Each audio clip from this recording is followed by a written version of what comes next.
말씀을 볼게요. 호세아서요.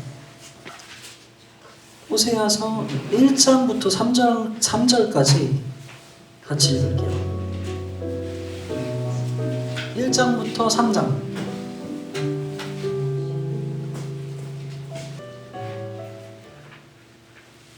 호세아서가 두 부분으로 되어 있어요. 첫 부분은 1장에서 3장. 결혼, 호세아와 고멜 결혼 이야기죠. 그리고 4장에서 14장 맞나요?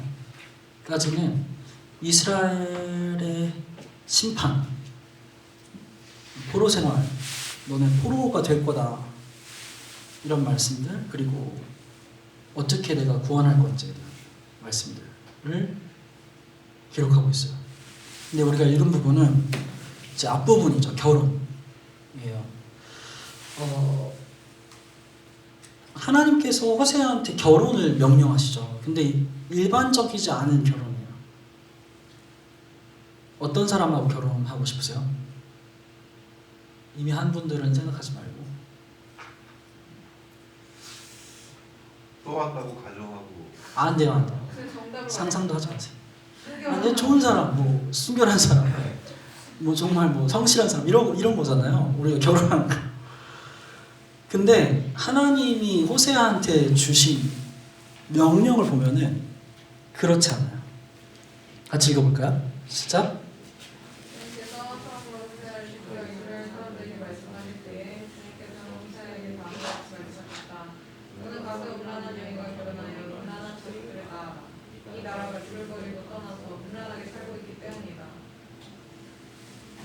음란한 여인하고 결혼하라는 거예요, 호세아한테. 근데 호세아가 그냥 사는 사람이 아니라 선지자잖아요.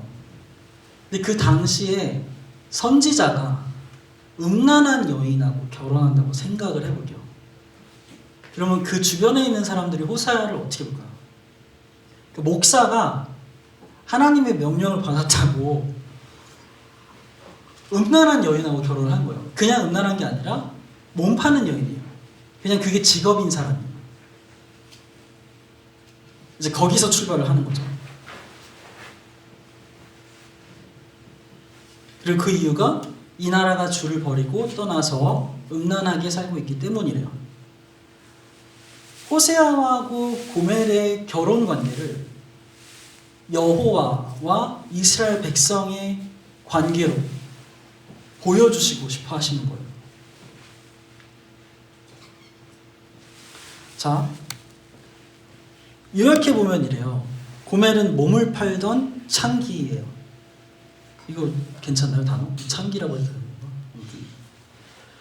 몸 파는 직업을 가지고 있어요. 그래서 호세아는 하나님의 명령을 받아서 고멜하고 결혼을 했어요. 근데 고멜이 첫 아이를 낳았어요. 이스라엘이라고. 근데 그 낳고 몸 파는 일로 돌아갔어요.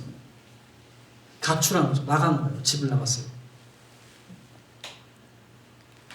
그리고 나서 고멜이 아이 둘을 더 낳았어요. 근데 이 아이들이 누구인지 몰라요. 누구인지 몰라. 그리고 하나님이 근데 그 누구인지 모르는 그 아이들의 이름을 로 루하마 로 암미 라고 지으래요. 히브리어죠. 히브리어에서 로는 부정사예요. 그래서 루하마 하면은 사랑받지 않는다 라는 거예요. 히브리어 이제 공부하셔야 되는 우리 최혜찬 군. 사랑받지 않는다인데 이 루하마에서 자궁이라는 단어가 파생되거든요. 그러니까 어떤 사랑을 받지 못하냐면은 그냥 인간이면은 원천적으로 받아야 되는 그 자궁, 엄마로부터의 그 사랑 있잖아요. 인간이 생성되기 위해서 필요한 기초적인 그 사랑을 받지 못한다라는 거예요. 루하마예요. 음란한 자식을 낳은 거죠. 그리고 암미는 하나님의 백성이 아니다라는 거예요. 그러니까 아예 하나님께서 잘라버리신 거죠. 그러니까 선지자가 아내는 자꾸 집을 나가서 다른 남자하고 자요. 그리고 자식들이 있는데 누구인지 모르는 자식을 키워야 돼. 근데 그 자식의 이름을 짓는데 그래도 또 이쁘게 지어주면 몰라도 하나님이 사랑받지 않는 사람, 사랑받지 않는 자, 그리고 하나님의 백성이 아닌 자, 이렇게 적어버린 거예요. 그러니까 호세아의 입장에서는 전혀 호세아가 선지자답고 보일 수가 없는 조건을 다 가진 거죠. 그러니까 호세아가 순종할 수 있는 유일한 이유는 그냥 하나님 때문이에요. 순종을 해서 뭐 얻을 수 있는 게 없어요. 당시에 뭐 돈을 벌 수 있나, 뭐 선지자로서 명예를 가질 수 있나, 뭐 인정받을 수 있나, 전혀 그럴 수 있는 게 없는 거죠. 그런 상황에서 하나님의 뜻이기 때문에 하나님 보고 그렇게 사는 거예요. 그게 호세아의 삶이었죠.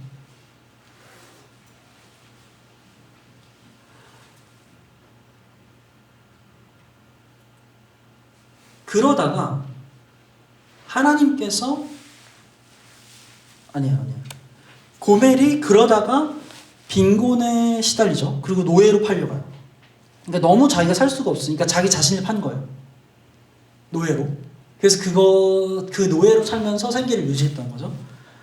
근데 여기다가 하나님이 그 고멜을 또 사오래요.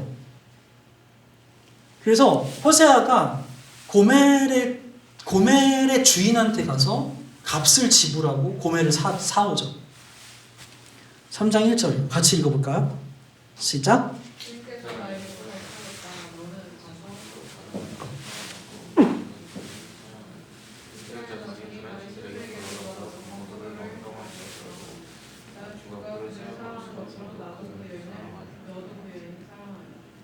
네. 하나님께서 또 명령하시는 거예요. 너 가서 다른 남자의 사랑을 받았다고 말을 하죠. 다른 남자의 사랑을 받은 음녀가 된 여인이에요. 그러니까 계속 다른 남자로 만족을 얻고 있는 사람이죠. 근데 그 여인을 사랑하라 그래요. 계속. 그래서 이스라엘 자손이 다른 신에게 돌아가서 건포도를 넣은 빵을 좋아하더라도, 이건 뭐냐면은 다른 신들한테 계속 그 신이 좋아하는 제물을 바치더라도 나 하나님, 나 주가 그런 자들임에도 불구하고 사랑하는 것처럼 너가 고멜을 사랑해라 라고 명령하신 거예요. 이게 사실 호세아의 결론이에요. 변하지 않는 사람. 그리고 호세아가 순종하자. 그래서 나는 은 15세겔과 보리 한 호멜 반을 가지고 가서 여인을 사서 데리고 왔다. 호세아에서 가장 큰 키워드는 헤세드죠. 변함없는 사랑. 헤세드예요. 근데 이 당시에 이스라엘 백성들이 어땠길래 하나님이 이렇게 하셨을까를 생각해 봐야 돼요. 자, 4장 11절에 보면은 나의 백성은 음행하는 일에 정신을 빼앗기고 묵은 포도주와 새 포도주에 마음을 빼앗겼다. 그러니까 허랑방탕하게 살고 있는 거죠. 하나님 백성이. 그리고 우상숭배로 인해서 우상숭배와 허랑방탕한 생활이 굉장히 연결되어 있어요. 바알과 아세라라는 말 들어보셨죠? 바알이 등장하면 항상 아세라가 옆에 있어요. 아세라, 발음 잘 모르겠지만 왜 그러냐면은 이게 되게 음란한 표현들이 있지만 바알 신하고 아세라 여신하고 성관계를 가질 때 바알의 타액과 땀이 비가 돼서 내린다고 믿었던 거예요. 가나안 백성들이. 그래서 이 사람들이 그렇게 믿었기 때문에 바알을 섬길 때 몸 파는 여인들이 그 성전에 가득했죠. 그래서 남자들이 그 몸 파는 여인들과 성관계를 가지면 바알이 그걸 보고 자극을 받아서 아세라하고 같이 잔다고 생각한 거예요. 그래서 그 사람들은 음란 행위 자체가 완벽한 합리화를 가지고 있는 거죠. 나라를 위해서 그러는 건데 뭐 어때? 그러니까 죄가 아닌 거예요. 당시 문화상. 우리 다 잘 살자고 하는 거잖아. 뭐 어때? 다 그러고 사는데 뭐.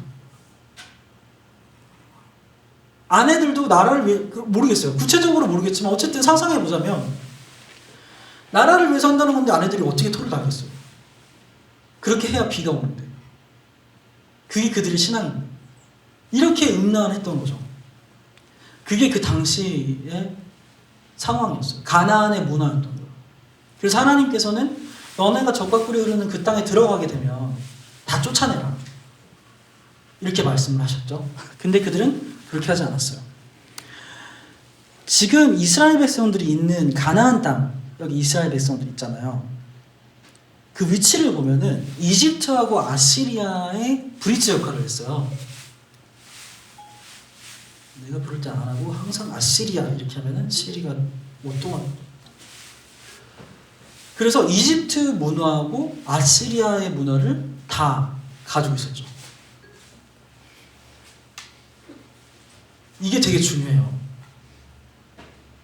그러니까 되게 문명이 발달하는 거예요. 이집트 문명만 해도 엄청난데 이 사람들은 이집트하고 아시리아가 만나려면은 그 지역에 있어야 되니까 이 사람들 오려면은 준비해야 되지.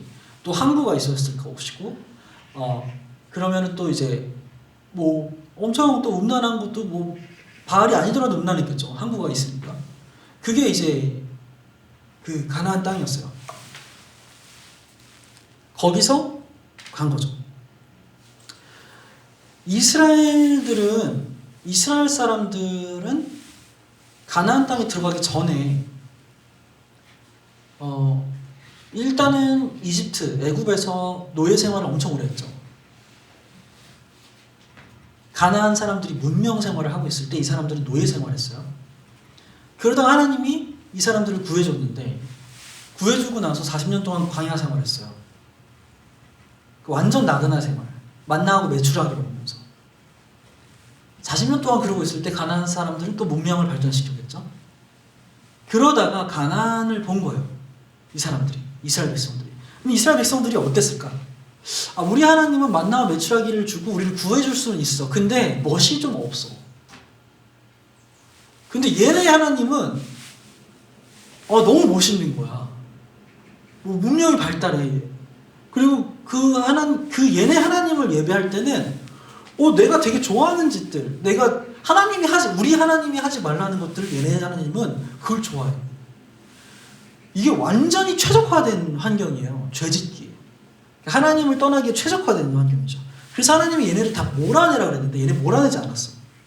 그러니까 자연스럽게 우리 잘 살려면은 우리 하나님도 믿고 쟤네 하나님도 믿으면 되지 뭐 하나님인데. 이렇게 자연스럽게 젖어드는 거죠.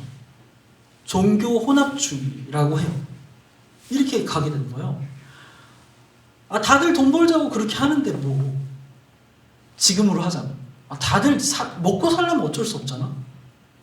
똑같은 얘기예요. 가나안 땅에서 먹고 살려면 어쩔 수 없는 거야. 비가 와야 되니까. 농경생활 해야 되니까. 만나와 메추라기 안 내리니까. 그래서 하나님이 하지 말라고 한 거를 하게 되는 거죠. 자기들의 합리화 안에서. 이걸 우상숭배라고 해요. 우상숭배는 사실 우상이 있어서 내가 그것에 영향을 받는 게 아니에요. 내가 우상을 만들어내요.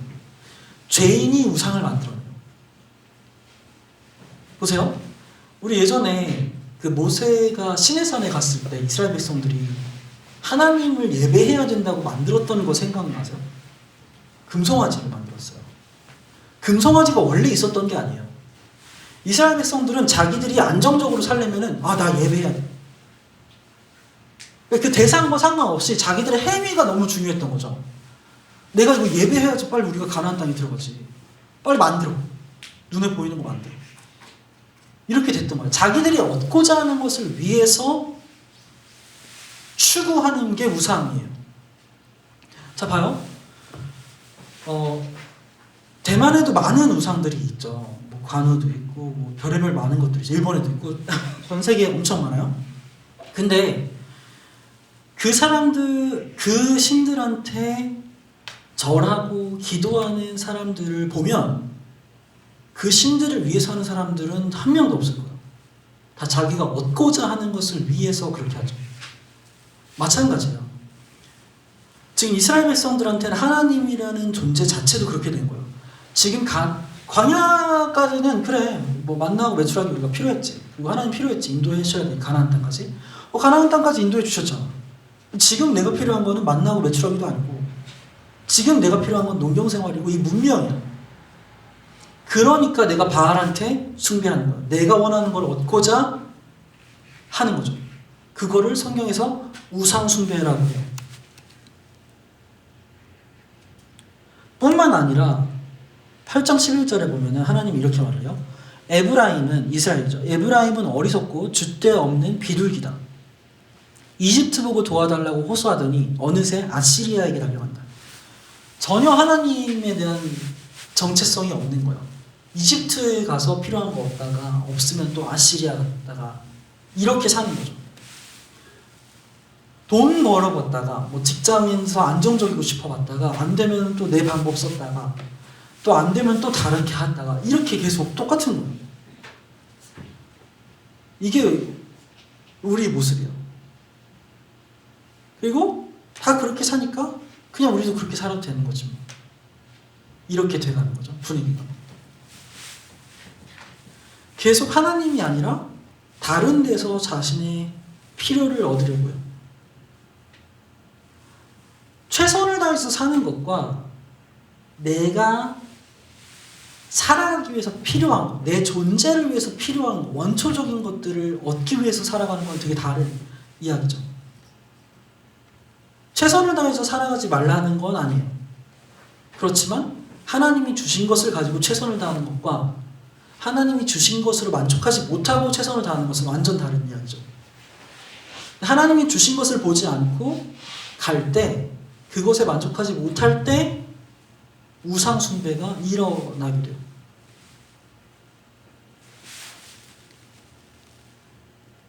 우상은 죄인이 얻고자 하는 것에서 탄생하는 거죠. 그리고 이 사람들이 되게 재밌는 게 뭐냐면은 일단 하나님 앞에서 살아가는 건 관심이 없어졌어요. 왜냐하면 하나님은 줄 수 있는 게 없으니까. 내가 살려면은 농경생활 해야 되고 문명에 쫓아가야 되는데 뒤처지면 안 되죠. 그래서 부를 축적하는데 몰두하게 돼요. 그래서 10장 13, 14절 보면은 그러나 너희는 밭을 갈아서 죄악의 씨를 뿌리고 반역을 거두어서 거짓 열매를 먹었으니 이는 네가 병거와 많은 수의 군인을 믿고 마음을 놓은 탓이다. 그러므로 내 백성을 공격하는 전쟁의 함정이 들려올 것이다. 그러니까 이제 포로기로 끌려간 거라는 거죠. 바다셀이 살만에서 공격을 받고 파괴된 날과 같이 너희 요새들이 모조리 파괴될 거다. 이 사람들은 자기들이 가지고 있던 군사 병력이 무너질 수 없다라고 생각했어요. 되게 안전하다. 우리가 이 정도 가지고 있으니까 우리 문제 없어. 하나님을 의지하지 않고 내가 가진 것들을 보게 되는 거예요.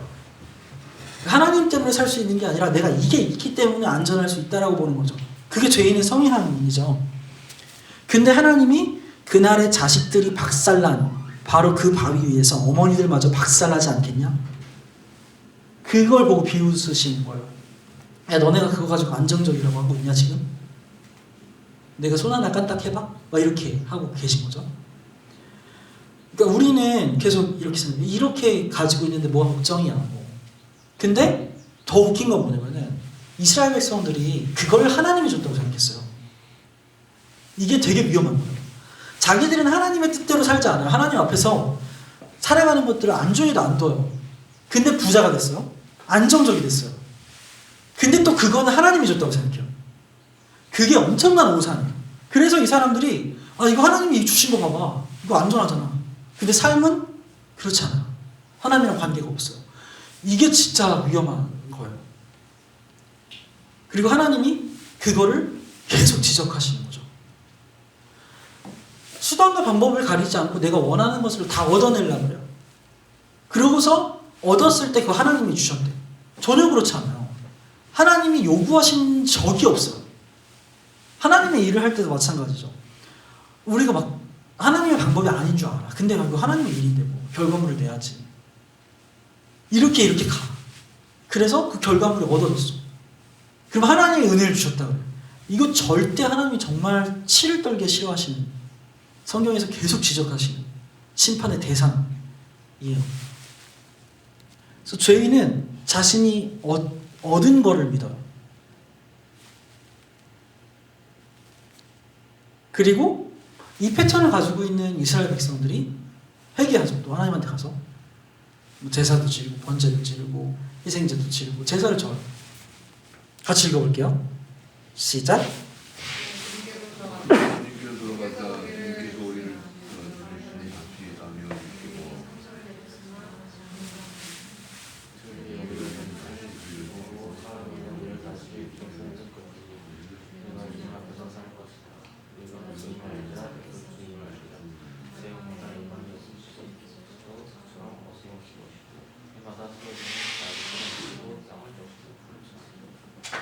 진짜 멋진 고백이에요. 우리가 되게 많이 들어봤던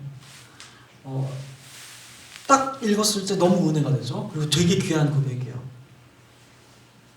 뭔가 딱 얼핏 보기에 사흘 만에 우리를 다시 일으켜 세운 거, 예수님이 성전을 사흘 만에 짓는 것 같기도 하고, 그리고 뭐 주님을 힘써 알자, 뭐 이거 시편에도 나온 것 같기도 하고, 그리고 바알이 아니라 하나님을 기다려서 해마다 쏟아지는 가을비, 뭐 봄비처럼 하나님이 오시는 것들을 기다리자, 이렇게 말을 해요. 되게 은혜로워요. 근데 하나님의 반응을 볼까요? 그 다음 절이에요. 에브라임아, 내가 너를 어떻게 하면 좋겠니? 유다야, 내가 너를 어떻게 하면 좋겠니? 이거 되게 강조하는 거예요. 이렇게 두 번을 문장을 똑같이 쓴 건 이건 엄청난 강조죠.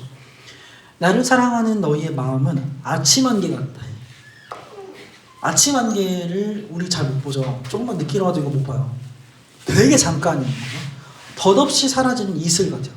이슬 잠깐 생겼다가 없어져요. 그래서 내가 예언자들을 보내서 너희를 산산조각 나게 하였습니다. 나의 입에서 나오는 모든 말로 너희를 죽였고 나의 심판이 너희 위에 번개처럼 빛났다. 라고 말을 해요. 되게 우리가 보기엔 너무 멋진 고백이고 너무 멋진 말이잖아요. 이 사람들이 한 고백이 여호와께 돌아가자. 근데 하나님 받지 않아요. 받지 않는 거죠. 이게 진짜 중요해요. 자기 마음대로 살다가 예배 한 번 드리면 다 괜찮아질 줄 착각하는 그 모습인 거죠. 죄인의 성격이 마음대로 살다가 정성스럽게 예배하면 괜찮아질 줄 알아요. 근데 전혀 아니에요. 전혀 그렇지 않아요. 정성스럽게 새벽 예배 드리고 정성스럽게 수요예배, 금요예배, 뭐 일요일 모임 다 했어. 근데 삶은 하나님이랑 관계가 없어요. 그리고 내가 원하는 것을 얻고자 아주 안간힘을 쓰면서 내 삶의 초점이 다 거기에 있어. 그러면 그 사람의 예배를 받지 않는다는 거예요. 그 사람 자체를 받지 않는 거예요. 로루함하고 로암인 거예요. 하나님이 원하시는 것은 이거예요. 같이 읽어볼게요. 시작. 내가 바라는 것은 변함없는 사랑이지 제사가 아니다.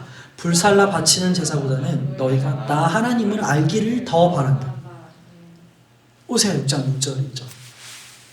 이거 개역개정으로 보면 더 익숙해요. 안 속네. 제가 읽어볼게요.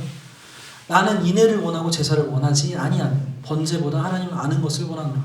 이거 되게 익숙한 구절이잖아요. 이거요. 하나님은 자기 멋대로 살다가 한번 회개하는 그런 거 바라지 않으시는 거죠.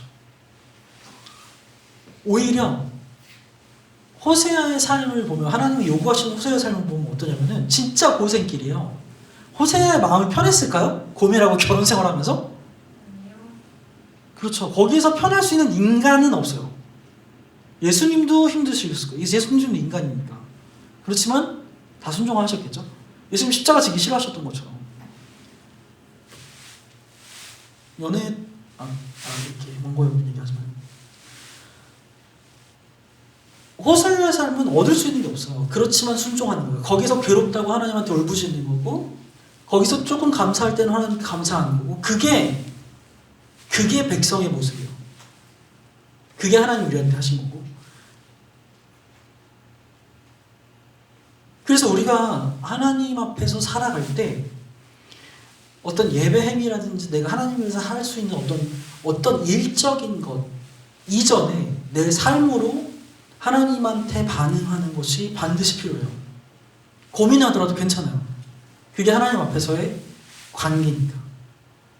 하나님 앞에서 투정 부려요? 괜찮아요. 그걸 훨씬 더 하나님 기뻐하실걸요? 지금 그걸 말하는 거예요. 이스라엘 백성들이 편안할 수 있는 상황이 아니에요. 그 호세아가 편안할 수 있는 상황이 아니에요. 얼마나 괴롭겠어. 고멜은 얼마나 괴로울까요? 물론 죄를 짓지만 이 남자 만나도 만족이 안 되고 저 남자 만나도 만족이 안 돼. 그래서 하나님의 사람이라고 해서 나한테 왔는데 결혼을 했어. 근데 고멜이 만족이 안 되니까 도망갔을 거 아니야. 다 괴로운 거예요. 근데 초점이 어디 있냐가 문제인 것이죠.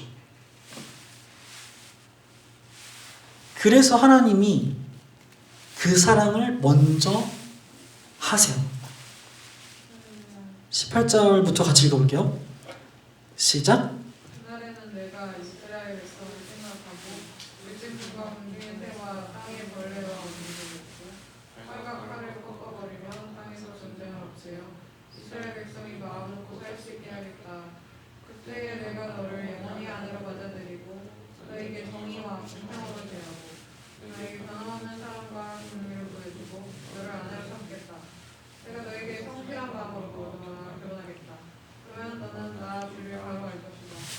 아멘. 그 다음 제가 볼게요. 그날에 내가 응답할 것이다. 나 주의 말이다. 나는 하늘에 응답하고 하늘은 땅에 응답하고 땅은 곡식과 포도주와 올리브 기름에 응답하고 이 먹거리들은 이스라엘에 응답할 것이다. 이스라엘은 호세아와 고멜 사이에 낳은 아이죠. 그때 내가 이스라엘을 이 땅에서 심어서 심는다고 표현을 하세요. 내 백성으로 키우실 거래요. 하나님이 행하시는 일이에요. 그렇게 되면 루하마가 된대요. 로가 없어져요. 부정사가 없어지죠. 사랑받지 못한다에서 사랑받는다가 되는 거죠. 로 암미에서 이제 너는 암미다. 암미 하고 내가 말하면 그가 나에게 주님은 나의 하나님이십니다 하고 대답할 거래요. 이스라엘이 하나님의 백성이 되는 거죠. 하나님은 이스라엘의 하나님이 되고 이 공식은 계속 구약에서 반복하는 공식이요. 하나님이 하신다는 거예요. 그러니까 이 사람들은 발버둥쳐도 안 돼요. 괴로운 거 하나님이 아세요. 못하는 걸 아세요. 그래서 하나님이 이스라엘을 심는 거예요. 우리 계속 새 언약 봤잖아요. 요엘서도 그렇고 사도행전에서 사도들이 인용했던 그 선지자들의 가르침이 다 이 내용이에요. 새 영을 부어주시면 굳은 마음이 부드러워질 것이고 우상 숭배에서 씻겨질 것이고 더러운 곳에서 깨끗해질 것이고 다 그 내용이죠. 하나님이 그렇게 하시는 거예요. 결국에 고멜이 주인에게 노예로 팔려가도 호세아는 값을 지불하고 고멜을 사와야 돼요. 하나님이 그렇게 하신 거예요. 우리한테. 그러니까 우리가 이거를 믿는 사람들인 거예요. 그래서 살아가는 거예요. 이 말씀이 이렇기 때문에 이거를 믿고 살아가는 거예요. 믿어지지 않을 때 또 하나님한테 고백하고 더 알게 해달라고 고백하고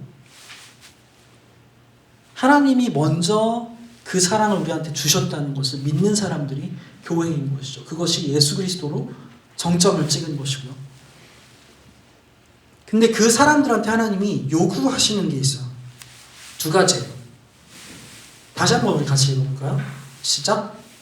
내가 바라는 것은 변함없는 사랑이지 제사가 아니다. 불살라 바치는 제사보다는 너희가 나 하나님을 알기를 더 바란다. 첫 번째는 사랑이죠. 하나님의 사랑을 받은 사람들이 하나님을 향해서 사랑하고 이웃을 사랑하는 것을 말해요. 우리가 지난번에 미가서에서 말하는 소선지서의 핵심 공의와 인애잖아요. 그 사랑을 드러내라는 거예요. 지금 하나님께서 호세아를 통해서 고멜에게 보여주신 사랑을 너희가 받은 거니까 그 사랑을 보여주라는 거예요. 이게 진짜 힘들죠. 저도 사실 설교 준비하면서 엄청 회개했어요. 정죄가 아니라 품어주라는 거예요. 항상 열어주고 항상 복음을 드러내라는 거죠. 그 대상에게. 정죄해도 뭐라고 하지 않아요. 고매를 정죄하고 정죄해도 누가 뭐라 그럴까요? 그 사회에서. 하나님을 모르는 사람도 뭐라고 안 해요. 근데 그렇게 하지 않는 게 우리 교회의 삶이에요. 이게 너무 부담되는 삶이에요. 하나님을 사랑을 받았기 때문에 우리가 그렇게 하지 않는 거예요. 정죄할 대상이 있다면 더 복음으로 다가가야 되는 것이 교회예요. 이게 참 어렵죠. 두 번째는 그렇기 때문에 하나님을 계속 알아가야 돼요. 이건 하나님이 요구하신 거예요. 나를 더 알라고. 내가 너를 얼마나 사랑하는지 계속 끊임없이 그걸 알라고 하시는 거죠. 하나님의 사랑을 아는 만큼 우리가 사랑할 수 있어요.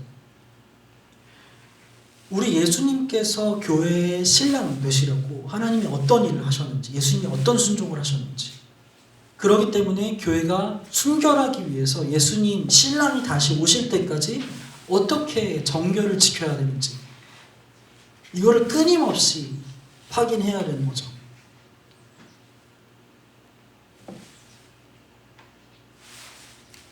그래서 사랑을 받은 자는 사랑을 하고 그 사랑을 준 자를 더 알기 원하는 것이 하나님께서 요구하신 거예요. 근데 이것은 하나님의 은혜가 있기 때문에 가능한 일인 거죠. 정리해보면 우상은 죄인이 얻고자 하는 것에서 탄생을 해요. 우상이 있어서 우리한테 갑질하는 게 아니에요. 우리 그런 거 많이 봐요. 되게 너 그 안 좋은 영의 영향을 받았어. 근데 이게 되게 위험한 말이에요. 왜냐면은 그 안 좋은 영의 탓을 하게 돼요. 그렇지 않아요. 하나님은 아담과 하와한테 사탄을 탓할 만큼 부족하게 짓지 않았어요. 뱀을 탓할 수 없어요. 완벽하게 유혹에서 이길 수 있는 모든 지혜와 능력을 아담과 하와는 다 가지고 있었어요. 교회도 마찬가지예요. 성령을 받은 자들이 교회예요. 그러면 악한 영을 탓할 수 없어요. 이거는 성령을 굉장히 비하하는 표현이에요. 그렇지 않아요. 죄성이 남아있는 거예요. 그 악한 영을 성령께서 이기시는 거예요. 그러니까 지금 뭘 믿냐가 중요한 거죠. 그래서 죄인은 자신이 얻은 것을 믿고 죄인은 마음대로 살다가 정성으로 예배하면 괜찮을 줄 알아요. 근데 하나님은 그 예배가 아니라 변함없는 사랑을 원하세요. 그리고 하나님께서 그 사랑을 먼저 우리한테 주셨어요. 그래서 그 사랑을 받은 자들은 그 사랑을 하고 그 사랑을 준 자를 더 알기 원해요. 그게 호세아서의 완전 요약이에요. 우리 같이 기도했으면 좋겠어요.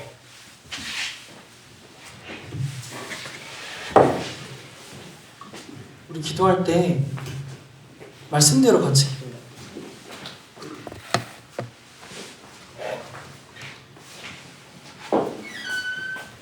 하나님의 사랑을 더 알게 달라고 같이 기도해요. 그래서 하나님 한 분만 바라보고 사랑하는, 하나님을 사랑하고 이웃을 사랑하는 삶을 살게 해달라고.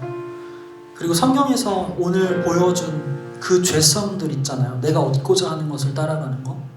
그리고 수단과 방법을 하나님의 방법이 아닌데 내가 행해놓고서 뭔가 나한테 편한 것이 주어지면, 내가 얻고자 하는 것이 얻어지면 그걸 또 하나님이 주신 거라고 하는 그 죄성에서 벗어나게 해달라고. 그리고 그 죄악을, 그 죄성을 미워하게 해달라고 같이 기도할게요.